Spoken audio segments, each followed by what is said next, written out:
today's session. There it was. So without further ado, I am pleased to introduce Nicole Lynn Lewis, Generation Hope's founder and CEO, to get us started. Thank you so much, Jay, and welcome everyone. As Jay said, we're so grateful to share time with you this afternoon. I want to thank those of you who have been with us on our journey for some time, for the countless ways you've supported Generation Hope over the years, and also to those of you who are new to the Generation Hope community. Welcome, welcome, welcome. We're excited to have you with us for the next exciting phase of our organization. We're also very excited to introduce you to our new 2029 strategic path, investing in the power and potential of families.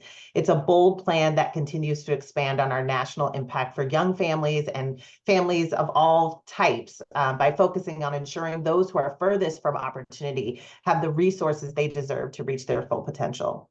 In a moment, I'll be joined by Generation Hope staff and others to talk more in depth about our exciting path forward and the expansion of our work that will affect the lives of nearly 3 million student parents nationwide over the next 5 years. That's such an exciting, exciting number. But right now, we have an exclusive moment just for you, just for our attendees today. Many of you have seen the official video on July 1st that we shared. That is our sharing of our new 2029 strategic path. Well, as a small token of thanks for joining us today, you were all going to get an exclusive look at an extended scene from our interview with Sadari Simmons, who is a Generation Hope scholar. Sadari voiced her excitement about our exploration of deeper basic needs support, specifically housing. So let's hear what Sadari has to say.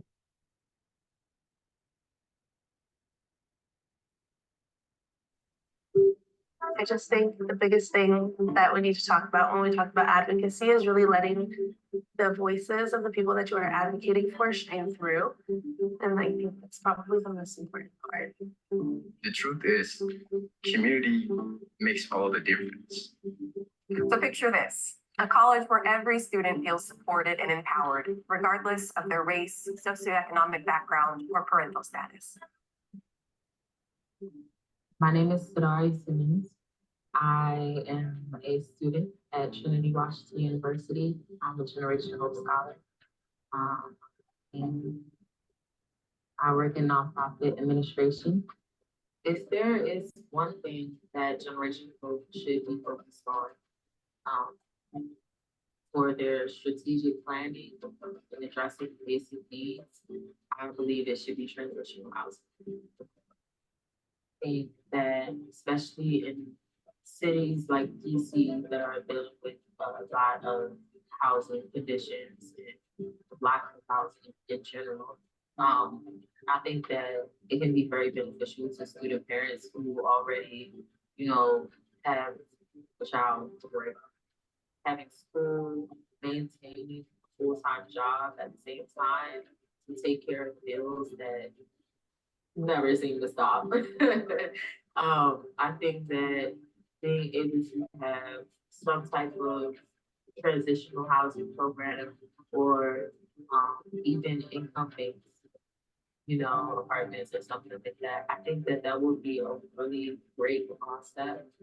I know several people who they would definitely jump back into college, but for now they don't consider it because they have to make sure that they maintain what they already have, which is an apartment, a car, full-time job, loans that they probably, have because they're, 20 years old and struggling probably, they already have a child or several and can't afford to take on yet another thing.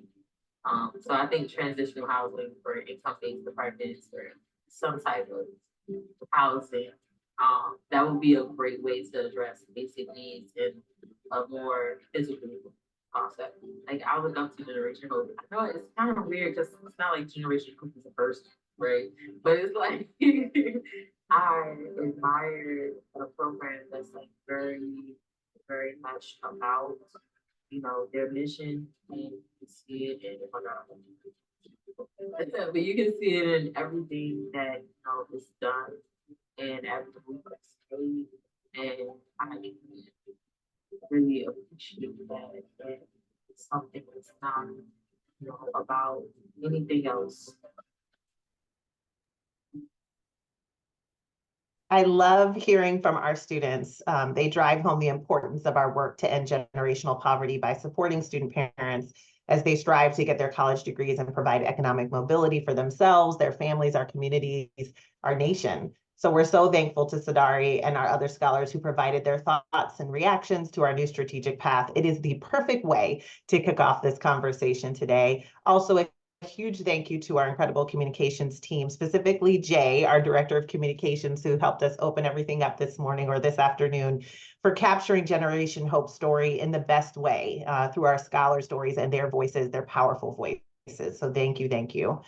For our time today, we not only want to share our dreams for the future with you, but we also want to hear from you. We're going to highlight the 3 pillars of our new strategic path, and we want to encourage you to add your questions and thoughts into the Q&A as we go.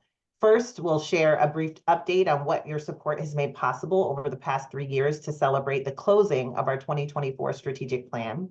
Next, we'll hear from Ariel Ventura-Lazo, who was not only an alum of our Generation Hope Scholar Program in DC, but has also joined the Generation Hope team working as a Hope coach to address any barriers to the success of our student parents. We'll then hear from Caroline Griswold-Short, Generation Hope's Vice President of Family Programming, who will join me to talk about the widening basic needs gap for young families and Generation Hope's commitment to address this gap for our scholars. And finally, Dr. Jamie Williams, our Director of Learning and Innovation, will join me to focus on our work with higher education institutions and leaders to drive success for young families and marginalized families across the country and to accelerate the student parent movement. As a reminder, please add your questions, ideas, dreams, and celebrations in the Q&A chat as we go. So with that said, let's get started. Over the last 3 years, Generation Hope has been dreaming big for families, pursuing bold solutions to the problems laid bare by COVID-19 and addressing long-standing disparities that existed before the pandemic. We held the success of our families as our North Star, working toward a world in which all student parents have the opportunities to succeed, experience economic mobility, and build wealth. Our last strategic plan, Dreaming Big for Families, was created and launched during the height of the global pandemic, and it carried us from 2021 to 2024, just wrapping up last month. Across those 3 years, Generation Hope focused on impacting student parents and their children at every level. In our direct services, we increased the number of young families that we served in the DC region from 119 scholars, all teen parents in college, and there are 151 children at the start of the plan, to 171 scholars and their 229 children by the close of the plan.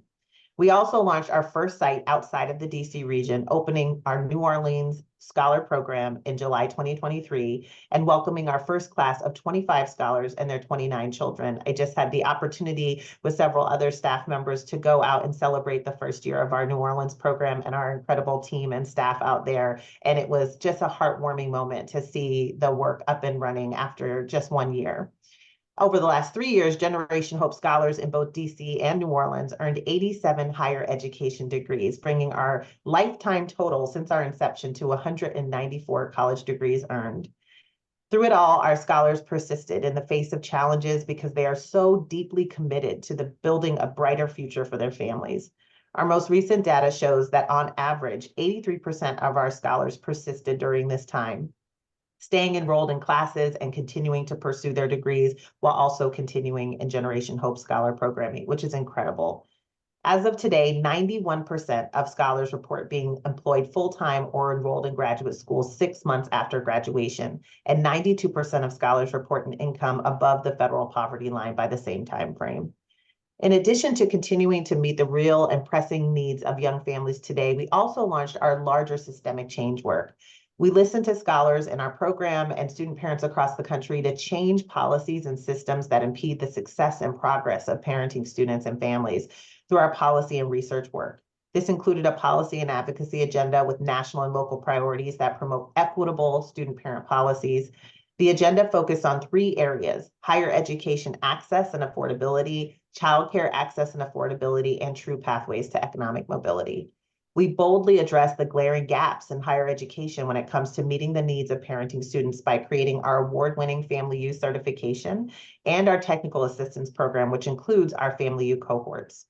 And we opened our new national office in the Ivy City neighborhood of Northeast DC, where our staff can carry out this inspiring work, our families can have a safe and family-centered place to study and connect, and our partners can convene for impactful collaboration. So we have been busy. Our new 5-year strategic path was informed by a variety of perspectives. We listened to our university partners and clients, donors, institutional funders, and mentors to gain key insights on our growth strategies. We surveyed our scholars and staff to ensure that the plan was guided by those with the deepest day-to-day understanding of our work. From there, our leadership team finalized 3 potential growth scenarios, which we presented to the board of directors. And during our national board retreat, we examined those growth scenarios and ultimately selected the scenario that we felt would best meet the growing and complex needs of our scholars and families across the country. Our 2029 strategic path, which we are thrilled to share with you today. Our first area of focus on the path to 2029 is impacting a new community. Over the next 5 years, we will scale our direct service programming to serve more young families by establishing a 3rd site in a new state. When I have the opportunity to speak with folks from across the country, I'm often asked, almost always, when will Generation Hope come to my community? And the need and demand for support for teen parents and young families is evident everywhere.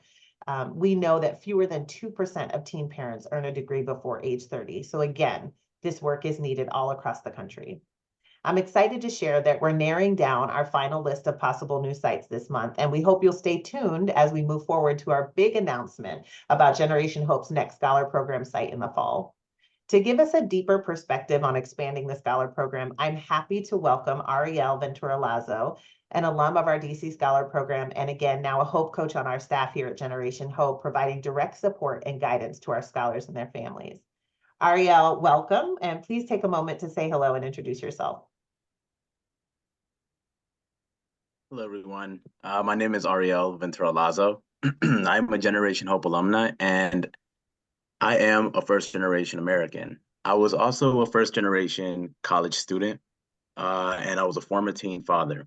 I started my college journey in 2009, where I stopped out immediately after 1 semester, thinking the age-old myth that college just wasn't for me. I would become a father shortly thereafter, and locked into the workforce for 5 years before making a commitment to myself and my family to go back to school and give it another shot. Being accepted into Generation Hope in 2014 for me, which is, we are reaching the decade mark this summer, actually. So it's such a big moment, such a big season for me here, a lot to reflect on. It was life-changing for myself and my family. Semester after semester, one instructor after another, Generation Hope was there to see to it that I was holistically supported at every level and at every phase during my college journey. I even had my second child during the time in the program in 2017, during some very trivial moments in school.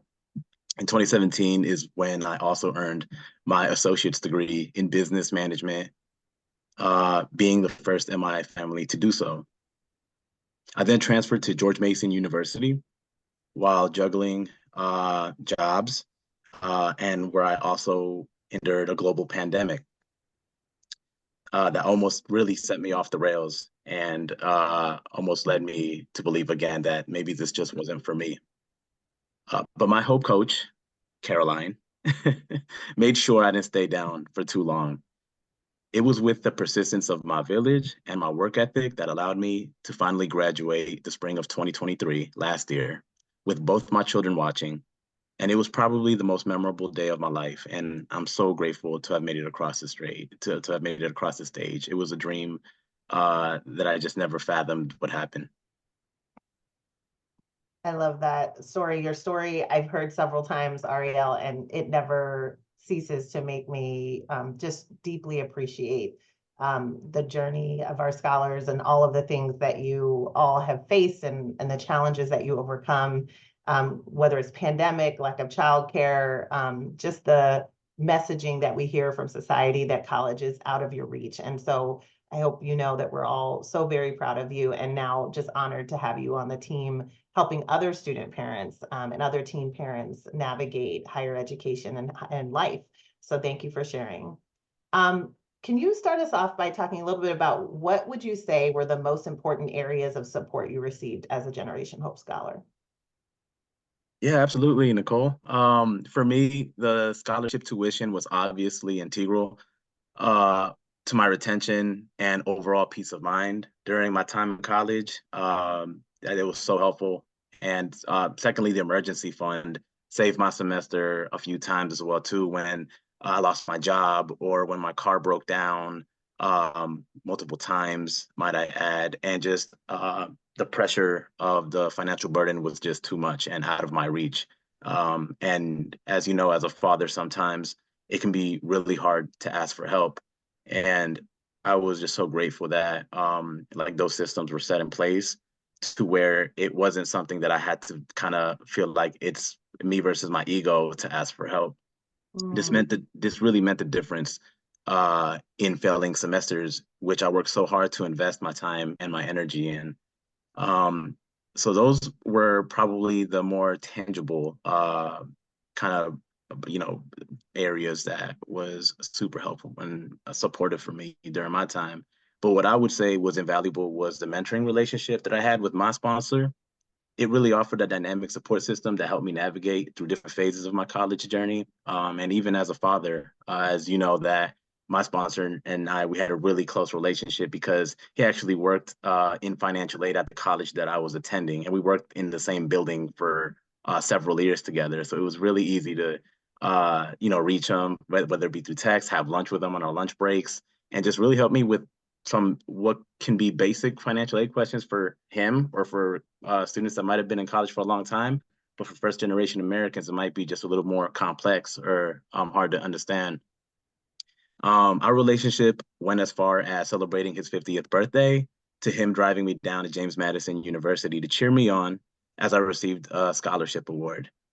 Even in the most difficult times, because we know it's not all sunshine and rainbows as a student parent navigating college, having someone that you can talk to and that checks in on you is instrumental to me, and I know it is to our scholars currently as well too. I hear about the healthy relationships that some of my own scholars have with their sponsors, and I can confirm that there is a proven difference between having a mentor and navigating the college journey solo. Yeah, absolutely. And we know that, financial stress leads to stress in every other area, right? And so being able to have emergency funding is so critical, being able to have tuition support. But I also loved how you talked about the relationship between you and your mentor being really influential in your ability to continue in school. Because sometimes you might have your tuition paid, but if you have a teething baby at 2 a.m., or you lost your job, or like you said, it's not all sunshine and rainbows. It's that person who says, you got this, you can keep going. Let's get through it together. That makes such a difference. So thank you so much for sharing that. Can you tell us, now that you're on the other side, you finished your first full year on our staff at Generation Hope as a Hope Coach, what's it been like to step into this role and support scholars and families? Stepping into this role has really been a unique experience, obviously. Having the lived experience as a student parent that started from 0 credits as a scholar to completing community college, to transferring to 4-year and completing the 4-year as well too. I have a truly genuine feeling of gratitude and appreciation for all that Generation Hope does on the forefront, because that's all I saw as a scholar. I saw the forefront of what Generation Hope was doing. But really in the background is really where, when I stepped into this role, that's where I really saw the true appreciation. So like in hindsight now, I'm like, oh wow, all these events, all these trainings, everything that happens isn't by accident. It's super intentional. And in my current role, it's truly an infinity loop. It's a full circle moment. I'm honored to be working with such resilient student parents and watch them grow into who they want to be and not be cornered because of their circumstances.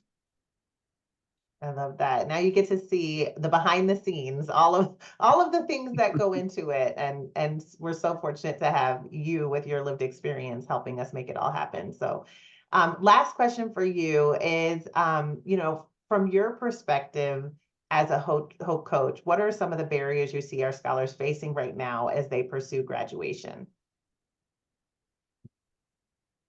Okay, that's a great question. Through way of conversations with my scholars, check-ins, and even emergency fund requests, I see a lot of housing insecurity, which means a roof over their head. But also what's not really talked about as much is the unhealthy and toxic living environment which they might be in. So it's not so much that housing insecurity to the level of they have to be pushed to the street, but just like where they're not able to fully grow and be themselves within the household as well too, which I think Generation Hope also counterbalances with their mental health support team. Something that I believe was created by listening to their scholars, like just the feedback from the scholars, like we really need mental health support. And here it is. Did you have an amazing mental health support team? But also when I think of barriers that some of my scholars face, I think of one of my scholars, like Joshua, currently a father of three. He dropped out of high school in 2011, earned his GED in 2019. He lost his mother in 2021, where he faced significant housing and food insecurity. However, Josh, being the amazing scholar that he is currently interning for the Department of Defense at a naval base in Florida this summer. Well, he will graduate this spring. And not only that, he's also on to get his master's fully paid for by two competing programs, one at Old Dominion University and the Department of Defense. Such an amazing scholar that he don't even know which one to take. Right. But I actually just met with him yesterday for his beginning of semester meeting with him and his sponsor. And I'm just so honored to be involved with their progression, with their growth and what they got going on, because you can hear like the joy in their voice. They communicate just about every week. And Josh is just so grateful for his sponsor, for his mentor. He said it himself yesterday. He does not believe that he would be where he is today if it wasn't for Generation Hope and his mentor. I love that. Well, you and Joshua are wonderful examples that the sky is the limit. So thank you for that. Jay, I'm going to turn it over to you to see if there's any questions in the chat that you want to share. Yeah, thank you so much, Nicole and Ariel. And it's absolutely a privilege to have the opportunity to hear you both reflect on our services and support for student parents across the country. We did receive some questions in the chat, and I'd love you both to reflect. So we have one for Nicole, and it's about the strategic path. Nicole, do you have any initial ideas about where the new site may be? Yeah, it's a great question. We do have some initial ideas. I will share with you that we are definitely looking in the South.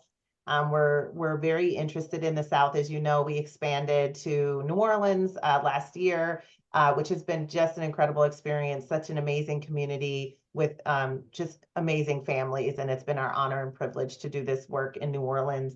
And we're also looking at other areas of the South because, as we know, the statistics there, the data there on how families are faring, particularly young families, particularly Black and Brown families, particularly families in poverty, we're definitely seeing significant need in the southern region of the country. And so as we look for our newest site, we're considering communities in the South. So that is one little tidbit that I can share with you, but definitely stay tuned for our announcement in the fall. Amazing, thank you. So we have one for Ariel. What is unique and important for us to know about the experience of student fathers and supporting them with direct service? Yeah, absolutely. I think this has been an age-old question as well too, from my end, because kind of just doing my own research over the years, even while I'm in college, I would Google up or just try to search up online, and there just really isn't enough research on the unique challenges that student fathers face while navigating their college journey. I think some of the big things is, I know personally, and working with some of the fathers within the capacity, is overcoming that stigma where we are trying to beat society's view of a deadbeat father, or trying to beat society's view of, we made our bed, now lay in it, and there's nothing we can do. Trying to find a sense of community in college where we don't see that many student fathers. As we know, 1 in 5 students are parents, but out of that, number, only about 30% are fathers, and they have a much higher stopout rate as well. So really kind of looking into tailoring and just trying to see what else we can do for fathers while they're in college, to make sure that they feel supported, to make sure that they feel a sense of belonging is really super important. Ariel, thank you so much. So the last question we'll take in this section of today's event, we had a question that came in, and the question was, I'm curious, how are you looking, and this is for Nicole, I'm curious, how are you looking into providing housing support as Sidari described in the video? Yeah, so that is a part of the exploration that we're going to be doing. In fact, we're starting it this year. Caroline and I are going to talk about it in just a moment in more detail, but we're in the exploratory phase. We're considering either housing support or childcare support. And in this exploratory year, we're doing a lot of listening to our scholars in New Orleans, in the DC area, to find out the nuances of those needs, and really being creative about how we're going to offer some more a deeper investment in either housing or childcare. But that's a great segue for our section. I'll take that conversation, and thank you, Jay and Ariel, for sharing your experiences with us. It makes me even more excited to expand to our new community soon. Second pillar, we are focused on exactly that last question that came in, bolstering needs support for families. As you heard from Ariel, basic needs support is critical to the success of balancing. You all hear?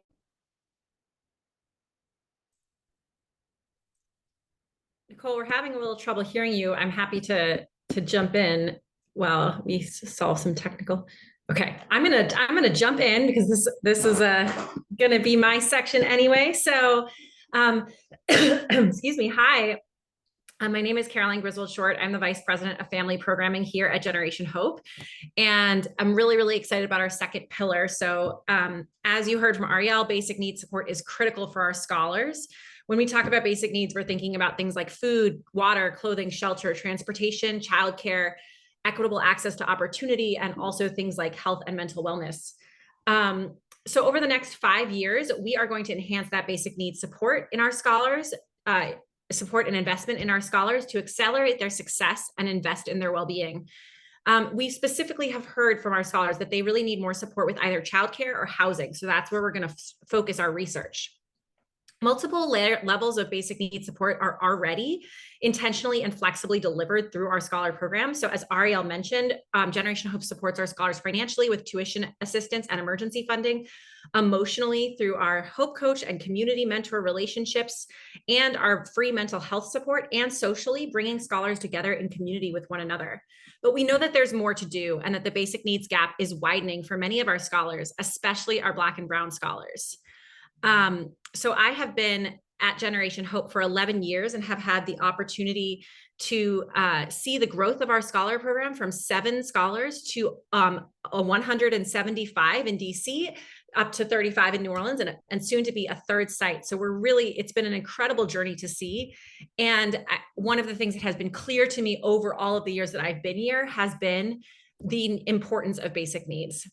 Just to ground us in some data here, according to our most recent research, about 40% of student parents live below the federal poverty line, in the face of rising cost of basic needs like childcare. The average cost of childcare is over $11,500, a 3.7% increase from the year before. I know many communities, the cost of childcare is actually higher than the cost of in-state tuition. In DC, I believe the average cost of care for an infant is about $26,000 a year. So it is astronomically expensive. The Hope Center for Community, College and Justice reports that 20% of student parents reported being unhoused in the past year, and 56% reported experiencing housing insecurity. And it's critical to recognize that housing insecurity, while it may not mean that you are sleeping on the street, or even when you're unhoused, it may not mean literally on the street. It may mean doubling up with a friend. It may mean sleeping on someone's couch. That is not only challenging in terms of, your ability to be comfortable and warm, but also the mental health implications of that are enormous. The level of stress, anxiety, guilt. Our scholars express guilt that their children are in this situation. It's not, I don't think it's justified, but they feel that way. They feel tremendous sense of responsibility. So the mental health implications of that are enormous as well. And so I'll turn it, I think that Nicole's back and she's going to ask some specific questions. Yes. And I'm so sorry, but I have an amazing team that just picks up when my internet is not cooperating. So thank you, Caroline, for sharing those statistics and really grounding us in the real needs that exist right now. My first question for you is, how do you see those widening gaps reflected in the student parents and the families we serve? Yeah, so we've seen an increased need for emergency funding. In fact, that was one of our biggest learnings in New Orleans our first year, was that we had not budgeted enough for emergency funding and had to move some things around. We were committed to meeting the need. I'm grateful to our team and our board for being willing to, step up and meet that need to ensure that funding didn't run dry. What I observed was that support dropped off after those COVID emergency supports dried up. There was a lot of really great investment in basic needs during COVID. And actually, contrary to our expectations, our emergency fund was actually yet less utilized during COVID, during the sort of deep pandemic, because there were all of the higher ed funding and rental eviction moratoriums and all the support. Those things expired, but the need did not change. That need still existed. And so now we have become, we ideally want to be the source of last resort for our students so that we can, manage those resources. We are often the first resort because there just isn't a lot else. Our scholars, we know, are in the communities that are most impacted by inflation and other economic forces. And it's important to recognize that it's extremely difficult, if not impossible, to focus on a long-term goal like college attainment if your basic needs are not being met. So it's not reasonable to expect that a young parent is going to be able to be successful in college if they're not sure how they're going to feed their child. Not only is it literally distracting to be hungry, but also the level of mental health implications and the distraction of worrying about that. It's not reasonable to expect that someone's going to succeed in their classes in that circumstance. So, and we see that in scholars who are more than smart and more than capable are struggling academically and that basic needs piece is a huge part of that. Yeah, absolutely. Can you tell us what are some of the questions right now that you have as we begin to evaluate what additional basic needs support can mean at Generation Hope? Yeah, so we're about to embark on really a listening tour to understand our scholars' perspectives on this question and learn from existing experts in the field. So for those of you on this webinar who might be in the field, you can expect to hear from me soon. We're also going to be doing surveys, focus groups, and one-on-one meetings, as well as listening to the voices of our frontline staff. I'm excited to better understand where there's the most energy around basic needs in terms of childcare versus housing, and what our scholars see as our potential role in it, because there's a lot of different ways that this could look. And we're going to be balancing the desire to do things in our signature Generation Hope way. We have a very specific culture and a way that we work with our students and our youth that we want to be able to bring into whatever we do, but we also don't want to duplicate services. We want to forge partnerships where it makes sense and where it's mutually beneficial. Absolutely. No, that all makes sense. And I'm excited to hear what comes out of those listening sessions, and that we're catering and being targeted and intentional in how we provide support in either childcare or housing. So looking forward to all that comes out of that process. Jay, do we have a question that has come in that we want to share in this section? Yes, Nicole, thank you. So we do have a question, and it's at the start of this new plan. How do you envision Generation Hope tackling a basic need as broad and complex as housing or childcare? Yeah, I mean, I think we're going to have to be incredibly creative. Obviously, housing and childcare are crises that have been around for a long time. They existed before COVID-19. They definitely existed for the families that we serve. So we're talking about systems that have been inequitable and have been deeply problematic for families that are on the fringes for a long, long time.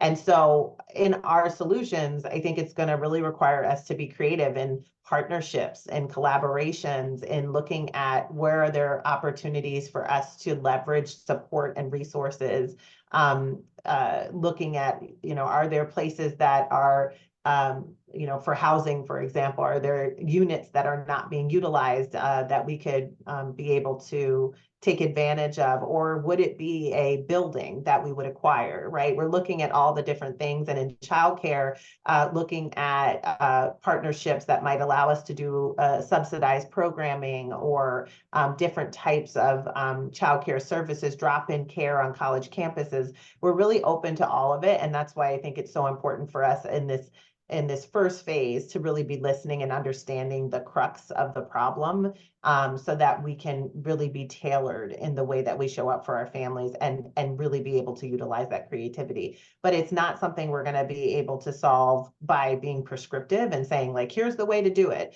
We want to really center our families in our solution, and then really look at where are there collaborations and partnerships that could help us push it forward. Thank you. So creativity, collaboration, and centering our families. So thanks everybody for continuing to share your questions and thoughts. And I am going to hand it now back to Nicole, who will introduce our final pillar of our strategic path. Thank you so much, Jay. Our final pillar is transforming higher education. And over the next 5 years, Generation Hope will work with more education and policy partners and leaders to address historical racism within higher education and to uproot barriers to student-parent success. To share a bit more about Generation Hope's work through our Family U program is Dr. Jamie Williams, Director of Learning and Innovation. Jamie has been a tremendous support in the growth of our Family U programming, including our award-winning Family U SEAL certification. So welcome, Dr. Williams. Thanks, Nicole, and hey, everybody. So it's just so hard to believe that we launched our technical assistance program, Family U, as part of the 2024 strategic plan, and that we're now at this stage. As a result of our partnerships with more than 16 higher education institutions across the country, we have celebrated transformations impacting over 100,000 student parents nationwide. Among so many amazing changes, we've seen the creation of on-campus student parent housing at Virginia State University, paid student parent positions, including a student parent senator on the SGA of Santa Fe Community College's Student Government Association, and so much student parent supportive changes at policy levels, data collection efforts, and just across the institutions at all of our Family U partners. A huge part of this work has hinged on our outstanding and engaged learning and innovation team. Our team members bring a wealth of diverse experience, skills, and insights that really elevate the energy and the integrity of our technical assistance programming and the overall impact that it's having nationally.